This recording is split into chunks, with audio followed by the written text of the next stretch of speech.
Hello, എല്ലാവർക്കും നമസ്കാരം. എല്ലാവർക്കും സുഖമായെന്ന് കരുതുന്നു. ഞാനൊരു പാട്ട് പാടാണ്.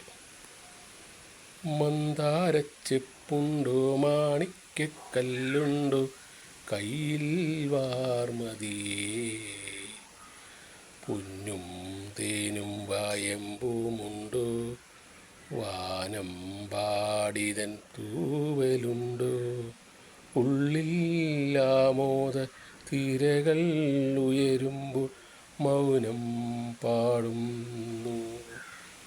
ഉള്ളിൽ ആമോദ തിരകൾ ഉയരുമ്പോൾ മൗനം പാടുന്നു. മന്ദാരച്ചെപ്പുണ്ടോ മാണിക്യക്കല്ലുണ്ടോ കയ്യിൽ വാർമതിയേ. പാട്ട് ഇഷ്ടപ്പെട്ടെങ്കിൽ കമൻറ്റ് ചെയ്യുക, ലൈക്ക് ചെയ്യുക. ചാനൽ ആദ്യമായിട്ട് കാണുന്നവരെ സബ്സ്ക്രൈബ് ചെയ്യുക.